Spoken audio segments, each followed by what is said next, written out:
Okay, our next presenter is Marc Hamilton of HP. We met Marc just before. He was one of the panelists in the panel we had immediately preceding. Marc, as a way of introduction, Marc has a BS from UCLA and an MS from USC. Marc is currently Vice President for HP's Enterprise Storage Servers and Networking Business Unit. Marc's talk today is entitled, and I will read the slide because I noticed there's a slight little variance from what was in the program, GPU-Powered Supercomputing, the Next Wave of HPC. Let's welcome Marc to the podium. Marc. Thank you. So maybe we should do Q&A first. This is a great chance for all the press in the room since my marketing team is outside, so they can't police me here. But I was talking to John just before, and he was talking about this conference being here for 25 years in Newport, and that's definitely a great part of the history of Newport. But maybe all of you don't know that Newport, of course, has a much richer history, and I thought it was just appropriate to start by going through some of that. Many of you probably drove in, all of you probably drove in on Coddington Drive. You may not know David Coddington was one of the founders of Newport in 1639, so a long, rich history here. In the 1700s, Newport was actually best known for being a center of pirate activity on the East Coast. In fact, so much so that the London Board of Trade filed a complaint. So sometimes those of us in the HPC industry, whether it's in a company or whether in industry or in government, we're sort of the pirates in the industry. So it's good to see the tradition continuing. Of course, in the early 1900s, at the turn of the last century, Newport started becoming famous for their summer mansions and summer homes. So the conference here is always before April 1st when the rates go up. And I'll talk about some of the famous owners of summer mansions here as we go. But then later on, very well known for a lot of the naval and sea activity here. So from 1930 through 33, Newport was home of the America's Cup. 1984, but till 83. Okay, so my mistake there. Also in the 1900s, it became famous for the naval activity here. And so even today, the Naval War College is here, and the Naval Undersea Warfare Center is here. And it's, of course, because of that association with the Navy, why this conference was started here. For a short period of time, actually, Newport was in the running for the 2013 America's Cup. And of course, one of the famous residents of Newport that has a summer mansion here today is that famous supporter of high-performance computing, Larry Ellison. Not sure how many of you knew that, but again, through his America's Cup interest, he certainly has supported high-performance computing and through his mansion here. But with that, let's get on and talk about the presentation here. I was glad that in the panel we had actually so many different topics to talk about that we didn't have to focus at all on GPU power computing, but it's certainly one of the things that we believe, and certainly if you look at statistics such as the top 500 list, GPUs are obviously playing a part in supercomputing today. And there's a couple different things driving this. One is certainly the economics behind it. Not only the economics of how many flops can you get for $1, but the economics of how many flops can you get for a watt. Again, those data centers or HPC centers, ultimately, you may be budget constrained, but there's always additional sources of budget. That's relatively easy. To get an extra 100 watts or an extra megawatt of power in many HPC data centers can cost more, the incremental cost for doing that can cost more than the cost of a petaflop system. If you have to build a new power station to get in that extra megawatt, you simply can't afford to bring in the power. So today, again, if we look at the top 500 list, 4 of the top systems are GPU enabled.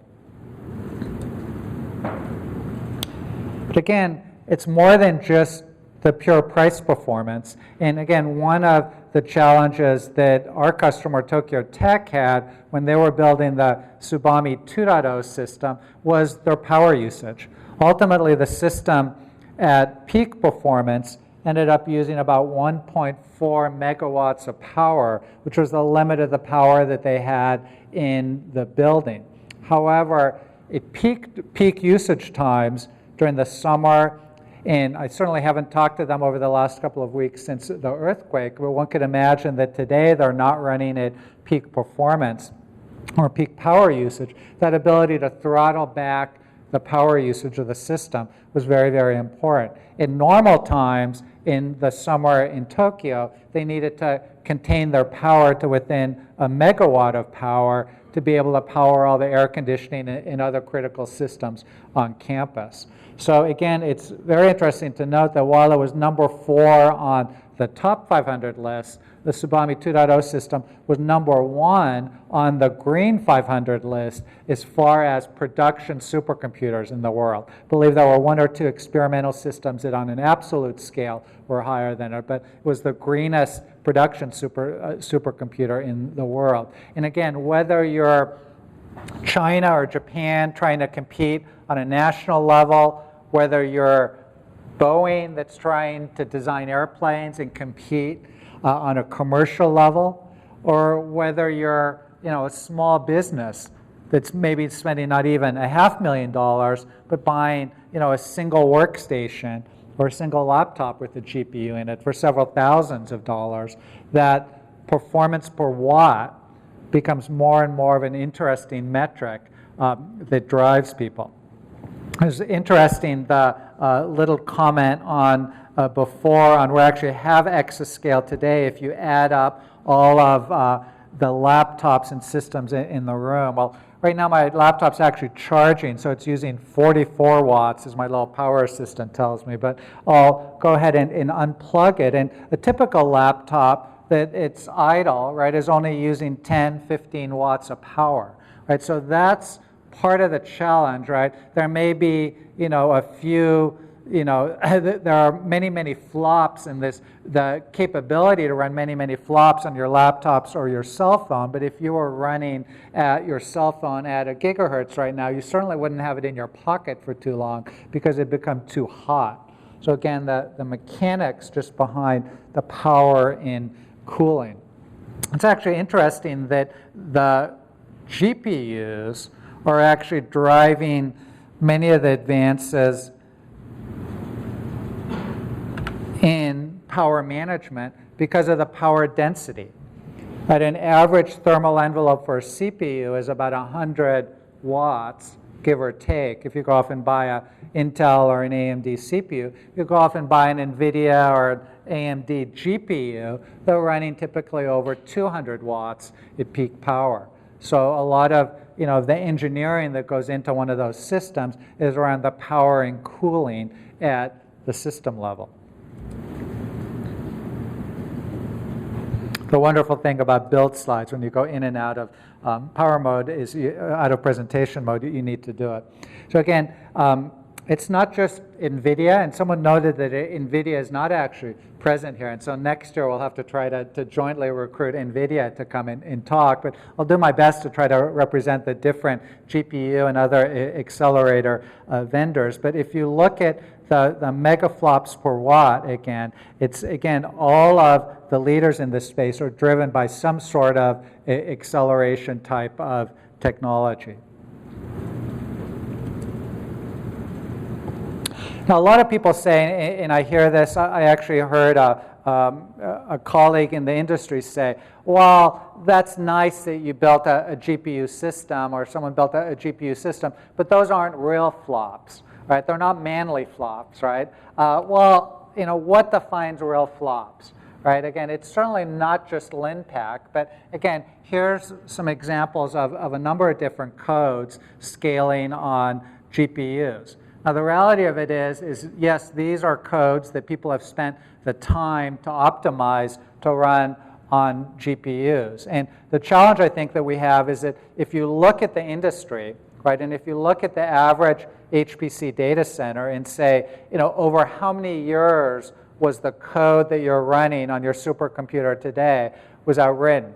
10, 15, 20 years, a very long legacy of code, right? And how much of that can you rewrite in any given year? If you have a 10-year legacy of code, assuming that you're developing at the same speed and funding levels, you can only develop a tenth of that in any given year. Obviously, on these codes, what people have done is looked and seen where can you get the high levels of performance increase. If you look again at that typical 10-year legacy, 20-year legacy of your applications, it's a small portion of the code that typically is going through and using the most cycles on it. And it's a great example of the encapsulation being done. For instance, if you look at one of the earlier presenters today talked about the HPC being, or GPUs being used in the oil and gas industry and in the financial industry because so many of the codes are homegrown there. Well, in the reality, right, it's, if you look at the actual lines of GPU code that are being done in the oil and gas and the financial industry, they're not going off and doing very low-level programming. They're not writing a CUDA library, translating their code. They're doing something very simple. They're downloading CUDA and they're taking the FFT library that one of the experts, right, the Formula One driver has written in CUDA, and they're using that CUDA library. That being said, why it's happening in the oil and gas industry and financial services is because they have access to all of their code and they can recompile it. If you have a third-party software package, right, and it may be using an FFT library, you can't just reach in and pull that out and recompile that third-party code to get it to use CUDA. I talked about one of the business needs from a systems vendor that really is an imperative to move HPC forward, and that's just a driving business imperative to go through and do it. Today at HP, when we look internally at our internal statistics of what percentage of our x86 server share is driven by commercial enterprise applications, running databases, ERP, and the likes, and how many are driven by non-commercial or non-enterprise applications, HPC applications, service providers, search companies, web companies.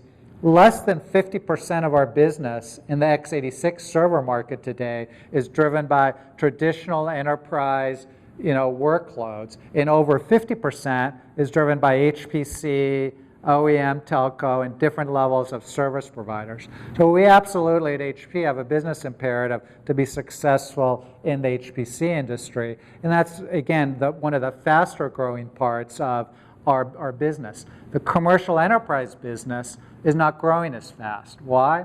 It's virtualizing, it's consolidating, and it's moving to cloud providers that are running, again, on that other side of the fence. But again, a great example here of encapsulation of performance. There's certainly counterexamples as well. I mean, not every code today is going to run faster on a GPU. But again, as the next generation of developers starts to develop in these new hybrid programming models, I think one of the things that NVIDIA has done well is certainly built up the ecosystem with CUDA, with the CUDA developers, and in fact, arguably, has addressed a challenge that the HPC industry hasn't addressed in multi-core.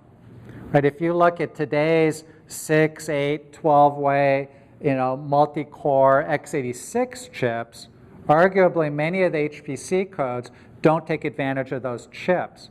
So when the GPU world came along and they had not 10 or 12 cores, but they had hundreds, over 400 cores in the NVIDIA case, they had to move to a different programming paradigm.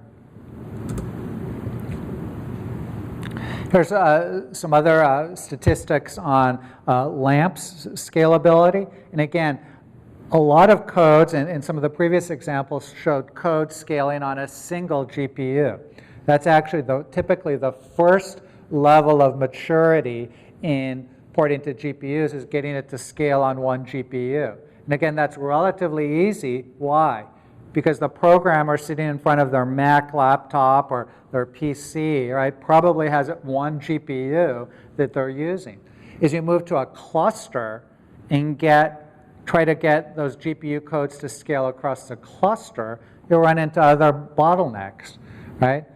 I mean, certainly in this audience, right, sometimes in an international audience, they don't get the whack-a-mole game, right? But whack-a-mole, whenever you hit one of the moles somewhere, one pops up somewhere else, right? It's exactly the problem with HPC applications.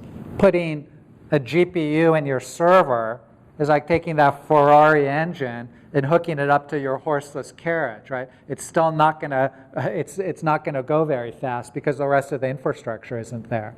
So fast networking, fast I/O, faster disk drives or SSDs are all necessary to continue to move the curve ahead. But again, here's an example of code starting to scale on multiple GPUs, and you start to say, well, what going through to the investment model? Why is that government investment sometimes so important to build and fund these large systems? Well, at Tokyo Tech, and in Japan, with Tsubame, every single undergrad, they have 10,000 undergrads, gets an account on the system. And they have the opportunity as an undergrad to go off and write a piece of code and experiment it with its scaling to 1 GPU, to 8 GPUs, or to 3,000 or 4,000 GPUs if they want on the cluster. Yale was in the news recently this week. Rich Bruckner, there was a nice article in Inside HPC where Yale got up and said, well, we now have the fastest supercomputer in the Ivy League, right?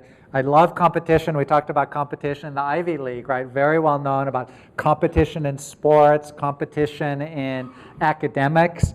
Not necessarily well known for competition in supercomputing, right? So it's nice to see the sort of Northeast academic world wake up with Yale and moving on to some competition in the supercomputing space. It'll be very interesting to see what some of the likes of MIT and Harvard respond with now. I could probably let it sneak out because I know that MIT is going to talk about it at a public meeting on Friday. But one of the NSF XD bids that HP did was in collaboration with a consortium of MIT, Harvard, BU, and several other schools in the Northeast. So apparently people are already thinking about how to compete or already thinking of how to compete with Yale. We've certainly seen in the past, right, other trends of adoption. You can look at x86 clusters with Linux, multi-core use in InfiniBand as just earlier waves. At HP, one of the things we've specifically done around GPU computing is really focused on leading the wave. Again, not only with NVIDIA, but with all of the different accelerator players.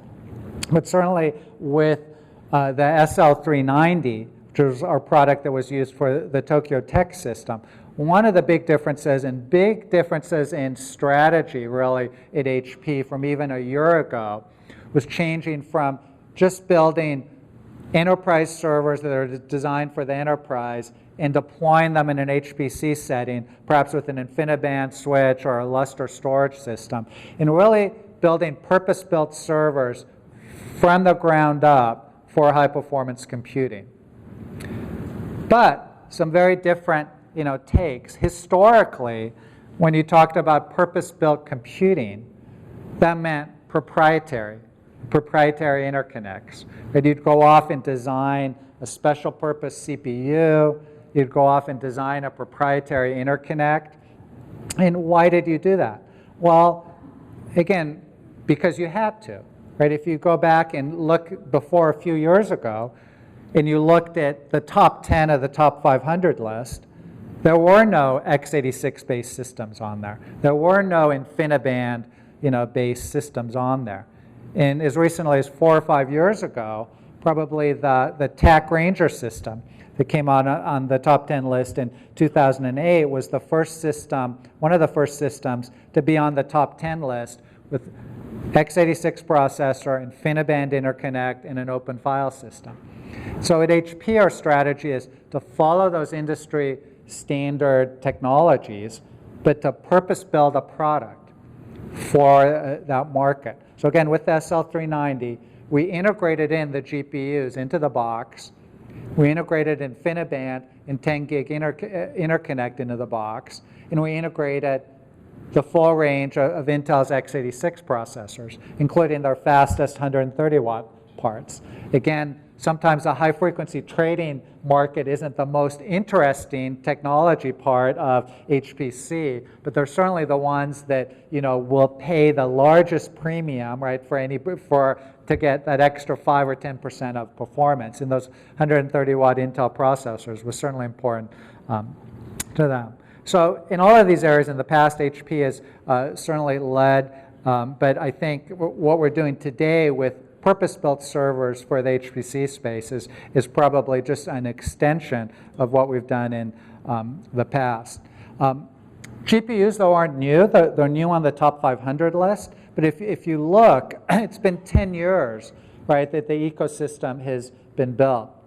From the early programming enablement, release of CUDA in 2007, as well as other standards like OpenCL. And finally, really just in the last 2 years, right, only starting last year, did we see these large top 500 systems using GPU technology. So I think we are still just at the very start of this curve. It'll be very interesting to look ahead and think, at what point do 50% of the top 500 systems have GPUs in them or other accelerators? Other than academic in research settings, where are they being deployed? So I think actually Addison and I did not compare slides on this or notes on this before, but certainly oil and gas, again, because they have many of their own codes and because they run at a scale of such that they're buying thousands, tens of thousands of servers to do their processing. And trust me, the fact that oil is above $100 a gallon has not gone unnoticed by the oil and gas companies. And I won't say that that they will that they fund systems at any price, but they certainly are doing a tremendous amount of investment today in this space. Financial services. Again, a long-time user. Today, over 70% of the stock trades are being done by high-frequency traders. So I don't know how many people have traded stocks in the last 6 months using E-Trade or Fidelity or your favorite trader, but that 2 second, the 2 second versus 3 second execution guarantee, you might as well not even be bothered on that, right? Because in 2 or 3 seconds, right, the high frequency traders are trading stocks millions of times over. So again, though, this is sort of HP's view of where we are today in the adoption of GPU computing. We do think we're really at this inflection point where you're seeing broader and broader usage. Broader and broader usage because it's not an add-on to the server, right?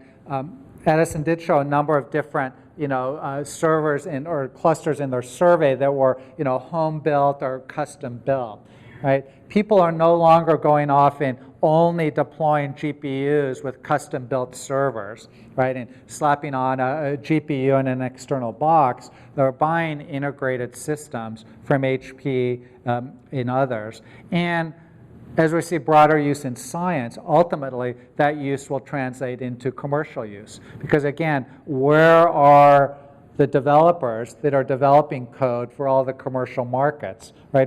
5, 10 years from now. There are universities today working on GPUs. In the university space, I would say over 90% of the RFPs that we're responding to today in the university space have some sort of a GPU component or request in it. Again, and we've seen that grow and grow. 6 months ago, people were asking for GPUs on 10% of the nodes, and that just continues to rise.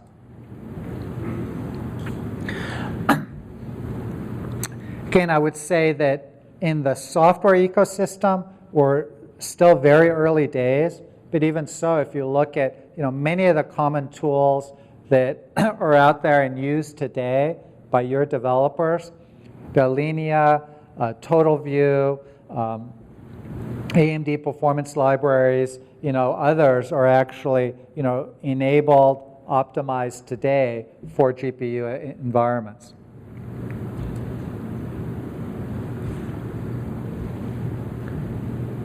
So again, certainly a role of universities, certainly a role of government labs is to continue to drive that seeding of the market, the early education, the early adoption of the technologies. Again, as I said, in Tokyo Tech, every single undergraduate student having access. At MIT, not every undergraduate yet has access to a GPU-enabled cluster. They certainly have some GPUs there and others. But again, as the universities go through and attract students, it'll be very interesting to watch the dynamics. I know this because my daughter entered her undergraduate career as a student in 2009, 2 years ago. And so 2009 was the peak year in the US for college admissions based on the sort of the peak of baby boomers. So over the next 5 to 10 years, the numbers of students going into universities will actually drop. So as the top universities go through and try to attract the best talent from high school students, become more and more competitive because there'll be fewer students.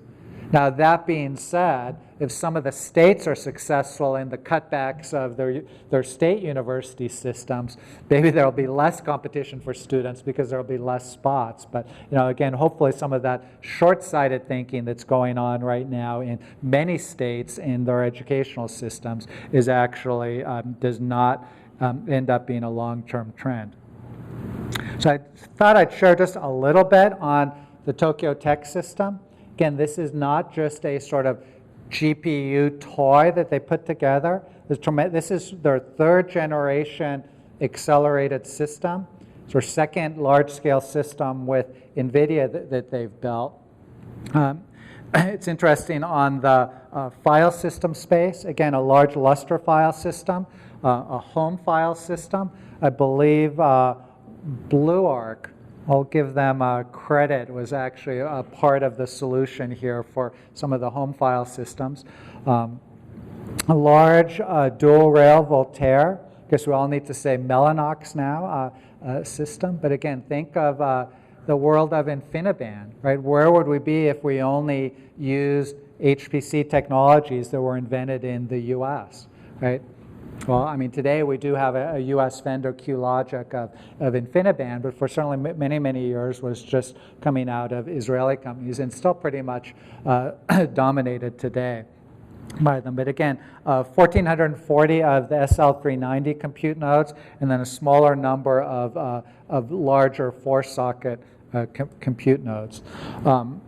We do have some large GPU systems in the US. The Keeneland system, which is currently number 117 on the top 500 list, is there. This is a nice system to look at to see, what is the building blocks that you get. We talk a lot about having 1 teraflop per rack unit.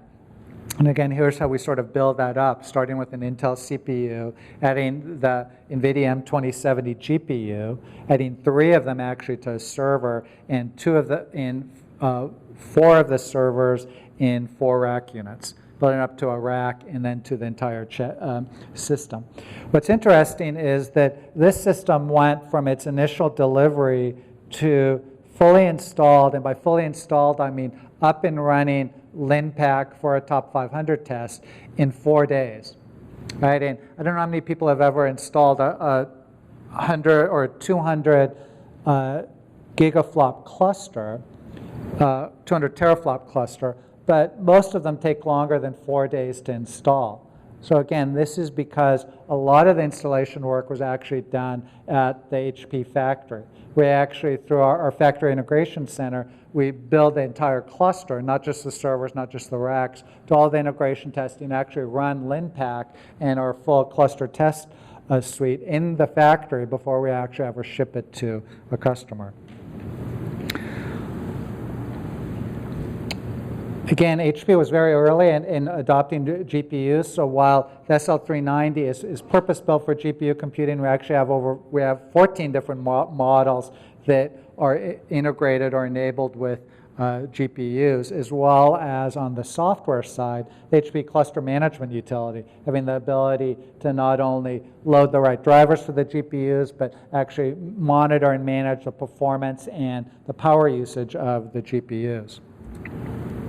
Just a real quick diagram. We have this, this server is actually outside, so come by the little HP table and you can look at the 3 GPU server. This one, next one is newer. We sort of somewhat quietly announced this earlier this month, but this is available and shipping today. This is an 8 GPU version. So this particular box with fitting 2 servers in the 4RU box gives you 16 of the NVIDIA M2070 GPUs in 4 rack units. So this today we believe is one of the densest general purpose servers that's GPU enabled. Here's the chassis that it fits in. The chassis is out there as well. Again, this concept sort of combines the power savings of blades where you have shared power supplies and shared fans for the chassis, carries that over, but the individual nodes are separate. So you don't have a lot of the cost infrastructure that you have in a blade subsystem that you don't need in a scale-out HPC type of environment. You know, I went to almost every bid that we do, there's a new HPC vendor that sort of shows up bidding in, you know, it's 2 people in their garage bidding something. I usually go in and look at their webpage and make sure it's not someone that I missed. And again, one of the ones I looked at, small vendor, and no one that's here today, so they were advertising, you know, highest efficiency power supplies. And I went in and I looked at their webpage and they said, all of our power supplies are at least 90% efficient. Well, you know, there's actually, when you're paying for power, there's a big difference between 90% efficient and 94% efficient power supplies. Part of the problem, I think, is many of the people that are buying and using HPC systems around the world, right, whether you're in industry, government lab, or university, don't have to pay for their power budget. Right? As soon as you start making the people that buy the supercomputers pay for, or are making the purchasing decision, make the pay for the power budget, you might see more use of highly efficient power supplies. Again, we've talked a lot about of NVIDIA just because some of our largest deployments are with them. We've done a number of GPU deployments with the AMD ATI technology, as well as some of the specialized FPGA and other accelerator vendors. Our cluster tools, as I mentioned before, also let you manage and monitor GPU performance and power usage, all the way to HP cluster test. This is actually one of the utilities that we used to run in the factory and we now make available to our customers to use, is the full set of cluster testing that we do before we ship a system. This is actually does all of the GPU testing in the factory. And I think I'm running out of time here, so I'm going to skip through this. And again, on really close with what HP is focused on is not just building purpose-built servers for the HPC market, is leveraging all of our commercial technologies we use in our other servers, but focus on the energy management of it at all levels, from the power supplies up to the data center, making sure that those systems are modular and adaptable, and on bringing in and growing our own the right talent to be able to design and deploy these systems with our customers. So thank you very much.